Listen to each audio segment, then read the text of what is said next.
if that individual at the age of 28, when I'm graduating with 168K, he or she has made $168,000, assuming that for like the rest of time, like from the age of 28 to 50 years old, they were just paycheck to paycheck. For whatever reason, for the first 10 years when it was the hardest, they were saving a ridiculous sum of money. But then from 28 to 50, they said, you know what, I think I'm just going to coast. I think I'm just going to be paycheck to paycheck. I'm never going in debt, but I'm not going to touch that money, but I'm just paycheck to paycheck. At the age of 50 years old, that invested balance is worth about $960,000. Are you frustrated by a lack of momentum in your business? Tired of putting in long hours doing what everyone says you should and still not making money? Sounds like you're ready for Lifestyle Builders. We'll help you get back on track, taking action, and seeing results. Head over to joinlifestylebuilders.com today to get started. Our next guest is the co-founder of the Choose FI podcast. Choose FI blends personal finance, entrepreneurship, and personal development as a life optimization strategy that focuses on intentionality, freedom, community, and ultimately happiness.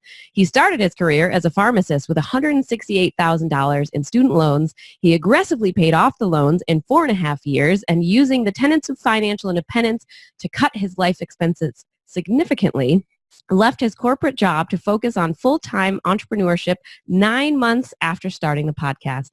Please welcome Jonathan Mendonsa. Thank you so much for having me. Excited to be here. And I hope I just pronounced your name right, because I realized I forgot to ask you that before we started. It's good. Mendonsa. Well done. There we go. That's why you read these things.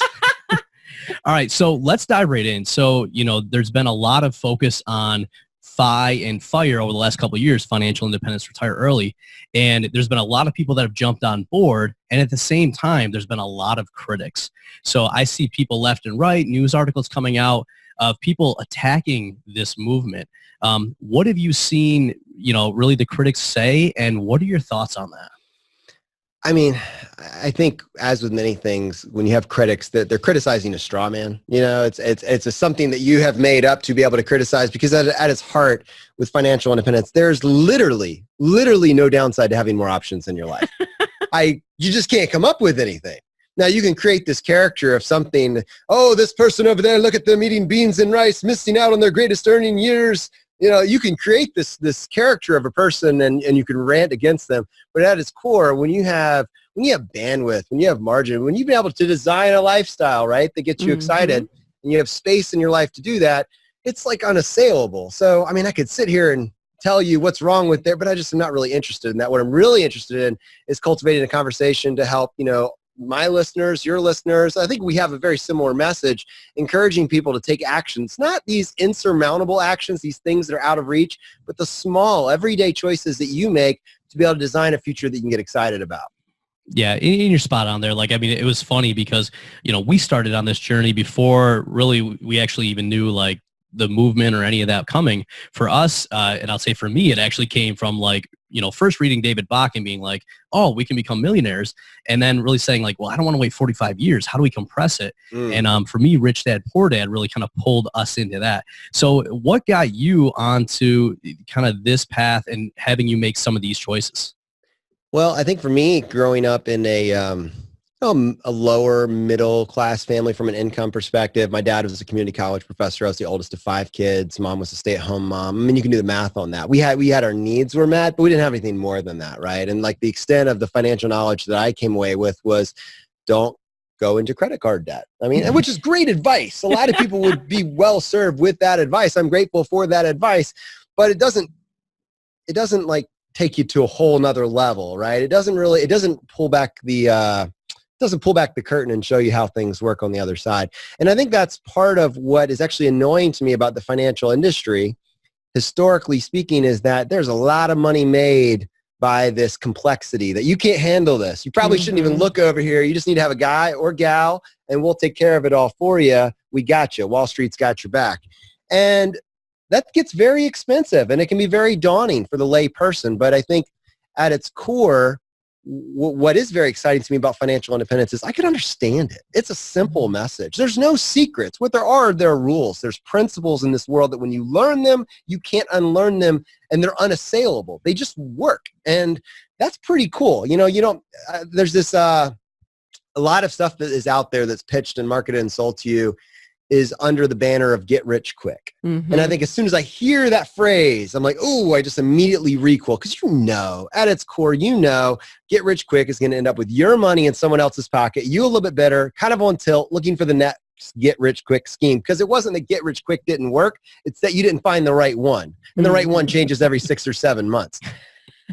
What I found when I found financial independence, like this path, this is fundamentally right. And while it may not be get rich quick, it's get rich quick-ish. And that's pretty cool, because you can get rich quick-ish every single time, because at its core, again, it's just based on simple math. And so finding this group of individuals that had kind of started to trailblaze this and show what that simple math actually looks like, I could both say, wow, that looks cool. I could try it. It worked. And then I could say it worked. And then my story kind of tells itself.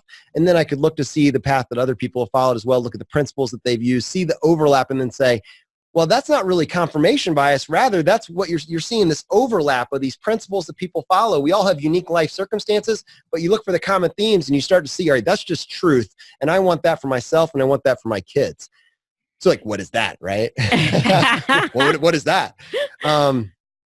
Financial independence at its core is this idea that you can get to the point where working is optional. And we can think of this equation that what you earn minus what you spend is equal to the difference or the gap. And what's really cool about that is that it gives you all sorts of options with what you tackle. You could focus on earning more. You could focus on spending less. You could focus on doing better, investing better, the difference. Or you could do all of them. Why not? Let's do everything. But then, like, how do you calculate your number, right? And so, like, how do I know that I'm financially independent? You go to this retirement calculator on the internet. It gives you some ridiculous multiples of how much you make. You're a doctor. Hey, you need $24 million to replace your income. Well, that ain't going to happen. I don't know how many people that are going to end up with 24 million. And I don't know how many people are going to end up with 10 or 5 or whatever. You know, and what's crazy about that is it's almost like a hopelessness, like nothing I do will make a difference. What financial independence says is it's not about how much you make. You know, making a lot of money is great, but it's really not about how much you make. It's about how much you spend. How much does your life actually cost?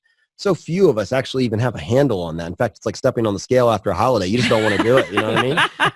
And so, you know, we just don't even look there. But if you know how much your life costs, if you can track your expenses for a few months and you get kind of that steady state feeling, okay, hey, it cost us $4,000 a month. Okay, hey, it cost us $8,000. You know, pick a number, but you know how much your life costs.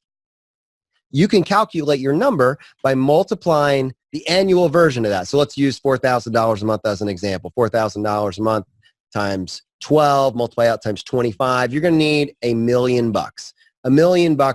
If you were able to save $1 million, all right, if you're able to save $1 million, you could anticipate that for the next 30 or so years, and potentially even for the rest of time, you would be able to withdraw that amount of money that you need to fund your life expenses in inflation-adjusted dollars. And you've basically created this third income earner in the home that's working for you, you know, except harder than you do in 24 hours a day. It's actually incredible. I remember the last time I got like a 1% raise, you know, cost of living. I was like, man, that didn't even keep up with inflation. I'm like, the longer I work, the less I make. This is sad. Anyways, that's a little sidebar there, but that's pretty cool. So it's based on how much you spend. But then, well, how do I save $1 million, right? How do I save $1 million? This is pretty cool. If you're paycheck to paycheck, if you're saving 0%, if you're saving negative 1%, you can never retire. You got to make it to the next paycheck. You got to finance the difference. You know, it's pretty obvious. If you can save 1% of your income, that means that every 99 years you work, you could afford to take a year off. But the problem is you can't run very many of those cycles. All right, let's get aggressive here. Let's scale it up. You're saving 25% of your income. That means every 3 years you work, you could take a year off. But if you could save somehow, if you could save 50% of your income, and I hear you, that's a big number, especially if you've never tracked before. But if you could save 50% of your income, it's obvious, right? Every year you work, you could afford to take a year off. It's cooler than that. You invest that into a low-cost broad-based index fund, making average market returns, and we typically throw out 8%. I mean, you could say it could be more, it could be less. We don't really know, but using historical averages, it seems pretty fair to say 8% is a reasonable number, give or take a small amount. If you're making average market returns, you're able to do this for, get rich quick-ish, right? You're able to do this for a relatively short period of time, like 10 to 15 years. You're basically good to go. Mm-hmm. You're going to hit your number. So instead of figuring out, well, how do I save $1 million? How do I figure out how much your life costs, figure out what your savings rate is, figure out how to save more or earn more or both. And now you're on this trajectory to getting the point where working is optional. And again, once you get to that point, I'm not telling you that you have to quit your job. You need to walk away in defiance saying, I'm early retired. Woohoo.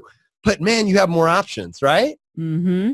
Yeah, and that's what we love about the FIRE movement is that, when I first got introduced to it, I was kind of skeptical because I saw all the really big success stories talking about like they paid off $200,000 in debt in like 1 year and like crazy numbers and crazy amounts. And I'm like, oh my gosh, there's no way. But as we started to dive deeper, I started to see how people from all different life situations and all different levels of FIRE, maybe they were super frugal, maybe they were not frugal at all, they were all making it work in some way for them. And that's why we love the FIRE movement, because for us, FIRE actually means financial independence with retiring with entrepreneurship, because we're never going to stop being entrepreneurs. Right. But having that gave us the option to leave our jobs sooner than we ever would have thought possible, and now create the wealth and create more and more and more financial independence for ourselves and help other people do the same thing. I love it. Yeah, we are speaking the same language. Honestly, if I were to really look at its core, that's the path that I ended up choosing. The pursuit of financial independence allowed me to pursue entrepreneurship. And actually, to take 2 steps back, just to do a little compare and contrast here. My story is like the prototypical, like, quote unquote, please hear the quotes around this American dream. Please hear the quotes. So like I got my doctorate degree and I got a job working in pharmacy, and so like for me, that's 4 years of undergrad, then 4 years of pharmacy school, graduate. And now I have that doctorate and I have the income that comes with that. I also have the $168,000 in student loan debt that came along with that. And I spent 4 years because paying it off like a madman. I didn't want this debt in my life. Going back to those early lessons from my parents, the only thing I really knew was, debt, right? No, not going to do that. So I paid down that debt in about 4 years. I was one of those stories that you just talked about. Like, these people paying down this ridiculous debt. And so I'm getting back to broke in my right around the age of 30. Now, I don't look at that as like, wow, oh, wow, me. I mean, on the one end, I'm 30 years old with no debt, an entry-level 6-figure salary. And I'm like, all right, this is pretty cool. I've got a pretty clear path here to where, whatever it is that I want to accomplish in life.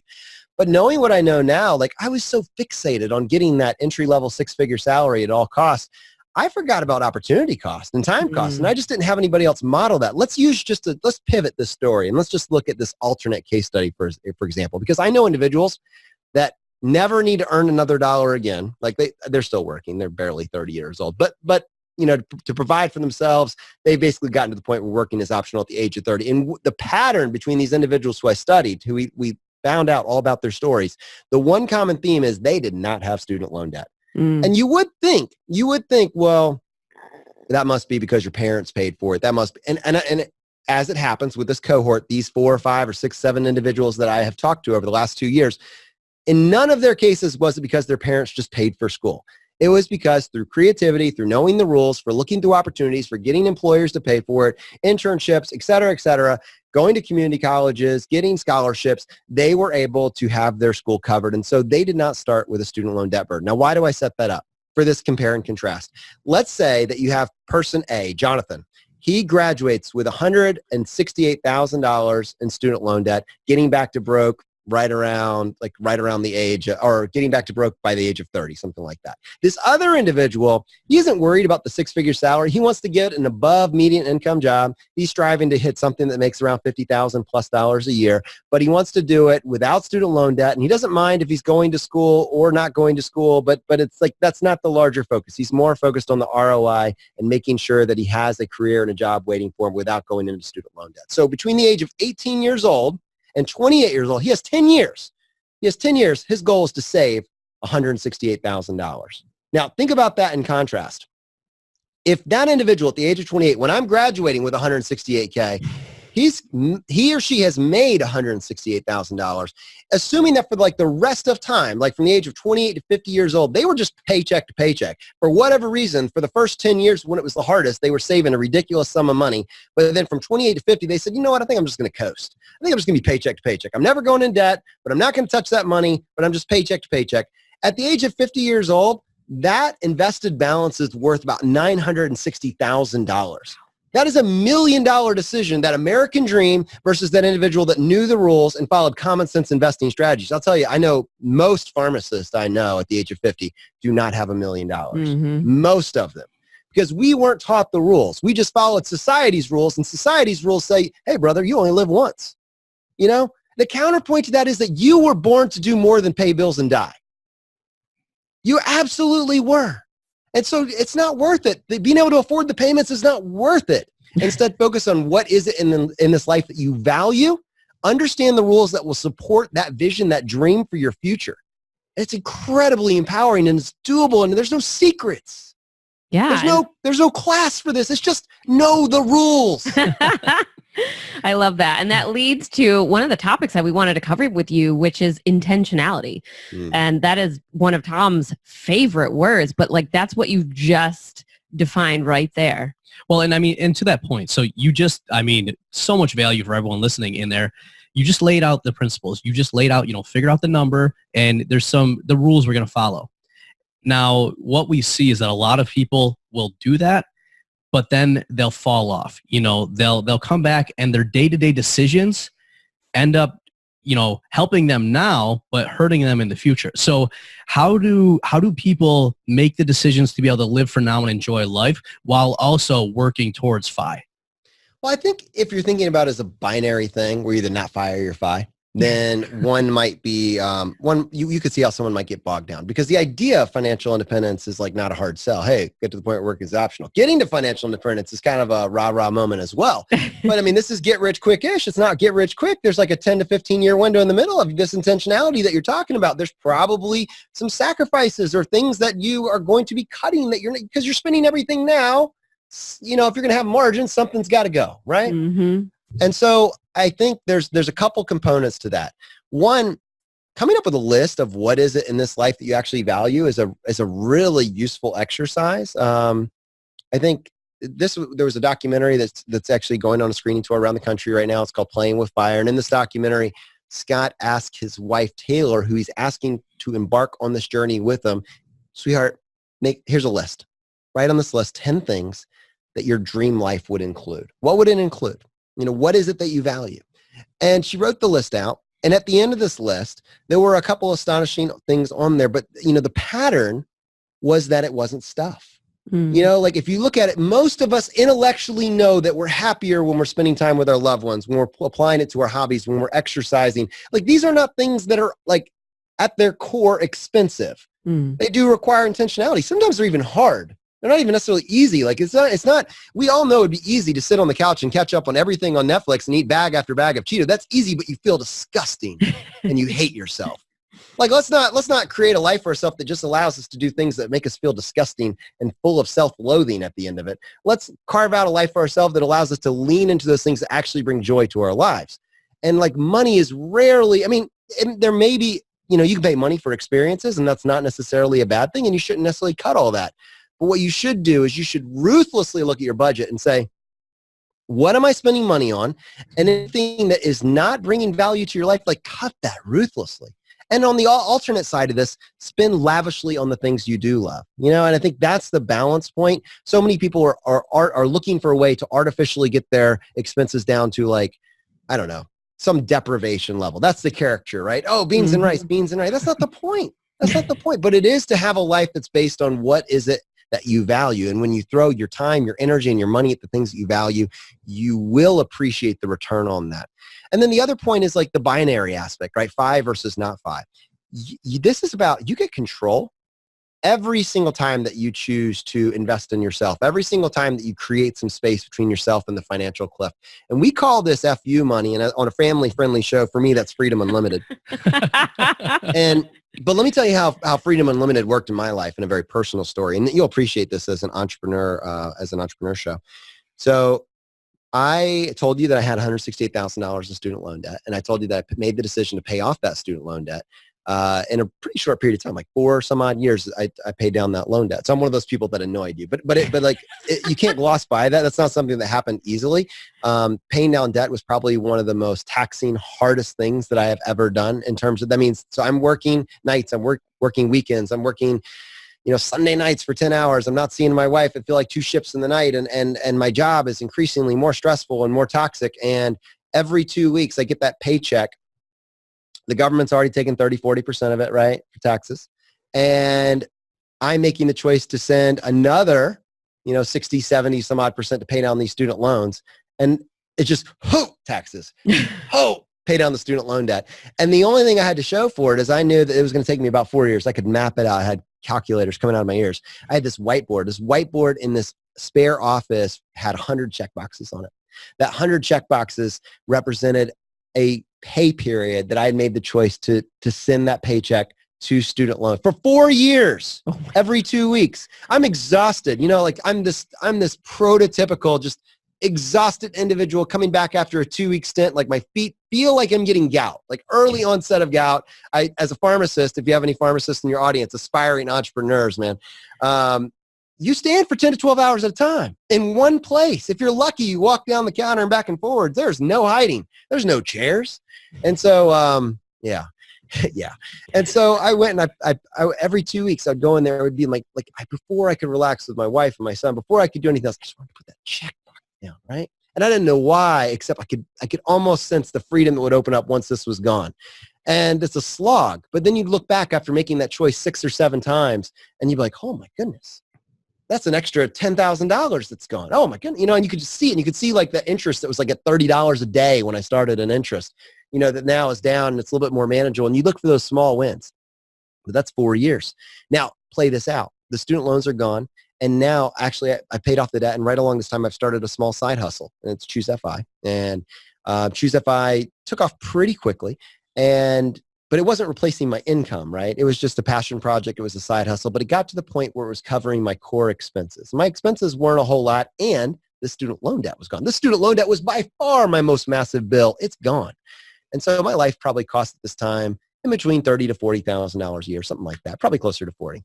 And I had maintained that savings rate. So I had several years of expenses like saved up, right? And I'm not financially independent, but I have several years of expenses saved up. I have a small business that is now starting to replace my core expenses. What I have now is bandwidth margin, or dare I say FU money. I have power. And let me tell you how this got leveraged. There was a situation that came, the business was ramping up. The podcast was going from something that was only supposed to take like 20 hours a week, and now it was getting to 40, and it was starting to look more like 60. And I'm doing this on top of my pharmacy manager job, and they're all going together. And my wife is seeing my stress levels as I'm trying to manage both of these. And 3 things all piled up at once. One is we had the documentary, the same one that I just mentioned to you that's now being on the screening tour, wanted to come film with us for a few days. 2, we wanted to go to FinCon. We just saw you guys at FinCon, right? Mm-hmm. This was 2017. We wanted to go to FinCon that year. You guys know that's an immersive event, right? And then 3, and this is the most important. I always save this for last. We were due to go visit my wife's family. Now, my wife is actually from Zimbabwe. That's not a trip you take with a 1 or 2 day turnaround, right? That's like 1 or 2 days just to get over the jet lag. So you typically have to do a couple of weeks. But corporate America, my friends, 20 days, a year. You don't get to take those all together. Certainly, if you're new on the totem pole, you don't. That's a seniority play if you're going to pull that off. So I was like, well, what am I going to do? This feels like 3 or so weeks of like time that I need off. And I can't just do this when I want. So I look at my company's policies, look for a large corporate pharmacy chain. And I noticed they had in there something called a unpaid family leave of absence policy. It's conditionary approval. You get your boss to sign off. And I went to my boss and I said, so... the pharmacy's running really well. I have everything in place here. But I got a lot of stuff going on in my personal life right now. And I wanted to know, would it be possible with everything being handled for me to take a 3-week unpaid leave of absence? Thought it sounded pretty reasonable. I stacked the deck. My boss looked at me and he said, I don't think it's in the company's best interest for us to let you do that. Okay. Now, because of everything I just laid out for you, I responded, I don't think it's in my best interest to stay. And I got to make that choice not because I was financially independent. I was not FI, but I had power, man. I had power, right? And you have that power when you're not paycheck to paycheck, when you've paid off your debt, when you've built savings, you get to make choices that they may not be in your corporate job's best interest, but damn if they're not in yours, And so what's my worst case scenario? Let's say I went in, and I should say that I never visualized myself as an entrepreneur. Like I was never going to do entrepreneurship. Heyo. No, right. Everybody knew all entrepreneurs failed. Businesses fail. No way. So, but with this is like chicken entrepreneurship because you can always go back. If you got no debt, if you've got margin in your life, you've got savings, throw yourself at your dreams. Maybe you didn't have the courage to tackle your passions as a kid or as a teenager, as a young adult. But now, in your 30s, you've got some space in your life. You got some margin. I don't think it's in my best interest to stay. And in that context, this wasn't, you could say, wow, that was risky. No, it wasn't. This was an opportunity. Risky is like a fiscally irresponsible person that's like playing a lottery. This was a calculated gamble on my part. I knew what was going on in the background. I had our financial ground game down. I wanted to throw myself at this passion project. And if it blew up, if it was all an illusion, I'll just go back. And if my boss won't take me back, I'll go across the street. We're not talking about burning bridges. We're talking about creating the infrastructure for your life that gives you more power. Absolutely. Well, and you hit on it like so well, because our story is actually very similar. We kept, paying off debt, increasing our incomes with our businesses. And we got to a point where I could have left the job. I ended up switching into a consulting job. And then that took me away from my family. And then so we got to another point where we're like, okay, we're not FI yet. We're on the path, but should we do this? And we looked at each other and we're like, yeah, of course we should, because we set up those options and we put our family first. And in the last 2 years, every morning I'm up and able to put, our kids on the bus or be able to see them, where years before I was flying 4 or 5 days a week to another city. I was in another city more than I was with my family.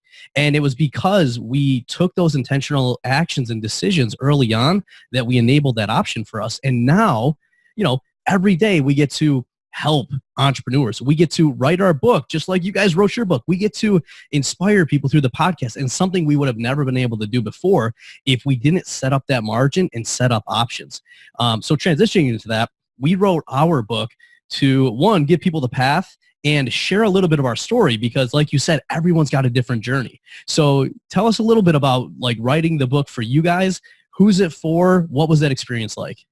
Yeah, the book has been amazing, just from a perspective, from a perspective. When you're able really meta here. Yeah. So many great words. When we did the podcast, the podcast has been our best efforts to take academia and turn it into story by highlighting the stories of individuals that have followed these tactics and had incredible success. And then extracting from those individuals the principles, the overlap that they used, so that someone that's finding this new, for the first time, isn't overwhelmed by, this academic textbook on the Trinity study, the 4% rule, but can instead go to the heart of story. And story is what motivates and moves people. It's what inspires people. The world is driven on stories. So this book is our best efforts to take our podcast, which is story driven, and make it a linear thought process, to distill it down. You do 60 or 70 episodes, and in those 60 or 70 episodes, the content explodes your mind, but it's not in the right order, right? It's in the order that you encounter it, not in the order that you would want someone to find out about it for the first time. So Choosify, your blueprint to financial independence, basically takes the heart of that content, of those principles, and gives you a roadmap or a blueprint. One needs to pick their metaphors and stick with them, and helps you kind of figure, it's like a choose your own adventure. I mean, that's the cool thing about financial independence. You don't have to make the exact same choices that I made, but you're going to have to do something differently than you're doing now if you want to get a different result than you're getting now. So this is, if you break up this adventure into 3 parts, earn more, spend less, enjoy the journey, or invest better, this focuses on those 3 aspects and kind of builds the content on top of itself. So we're going to talk through some of these things, these sacred cows that you've just taken for granted as unassailable truths, like you're always going to have a car payment, or I can manage the car payments, or whatever. And really gets you to question those and to figure out what is it that you actually want to do. And I love, for me, I think this book is going to actually have a farther reach than our podcast does. Our podcast is listened to like close to 1 million times a month now. And I think this book honestly have a chance of reaching even a wider audience, because I think a podcast can be maybe intimidating. You hop right in, you don't know where to start. You want to know what's the first thing I do. This thing breaks through all of that noise and just says, start here. Read the first page, pick what works for you, have a resource that you can lean back in when you get stuck on something. This to me is like the perfect jumping off point for someone that's just trying to build a path to financial independence. Absolutely. And that was really the big reason we want to have you on the show, because very similar with us, we got 150 episodes now, and anyone jumping in might hit one topic or another, but having that roadmap laid out, and like you said, it's so aligned with the approach that we take as well, which is like, enjoy your life now. Spend on the things that truly make you happy, cut on all the other stuff that doesn't, and give yourself the options to build that ideal lifestyle. Yeah. Jonathan, before we end today's show, I would love to hear from you. What is one key takeaway you want listeners to take with them after this episode? It makes a difference, but only if you take action on it. You really can make small choices that will drastically transform where your 10-year future self winds up. I mean, consider yourself at a fork in the road. One is just, all right, I'm just going to keep on trucking. Keep on trucking. Like where that ends. You know where it's going. Or if you increase your zone of awareness, and people listening to your podcast, they're already receptive to this, right? I mean, just by virtue of picking up a podcast, talking about these concepts, they're already receptive to this. When you increase your zone of awareness, the world opens up to you. And normally it just starts with asking a better question. And that better question is like, what else can I do? And maybe in this case, I hope that this book fulfills that and gives you some actionable stuff that you can start implementing that will drastically transform where your finances and where your future is headed. I love that so much. And let us know where people can find the link to pick up the book. Thank you. Yeah, the book is available starting on October 1st, anywhere that books are found. And if you want to order your copy, you could go to choosefi.com/book. Awesome. So exciting. Thank you so much for coming on with us again today, Jonathan. It's been an awesome, value-filled episode. Thank you. Absolutely.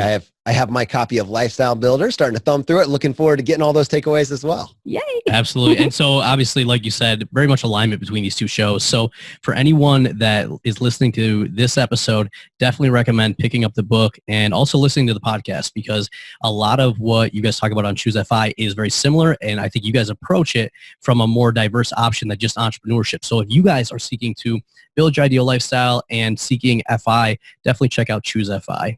And as a reminder, I want you guys to remember that it's your life, your business, your way. We'll see you next time. Bye. Hey, we hope you enjoyed this episode. If you know another entrepreneur who may benefit from hearing this show, we would so appreciate you being a good friend and sharing it with them. Are you dreaming of a life of financial freedom and more time to spend with your loved ones? Want to build your business to support that dream? You need Lifestyle Builders, a mentorship program designed to meet you where you are and give you strategic and custom guidance so you can build the business you need for the life you crave. Become a lifestyle builder at joinlifestylebuilders.com. Are you a Lifestyle Builders podcast fan? We'd love to hear from you. Head on over to tomandariana.com/iTunes and leave us a review.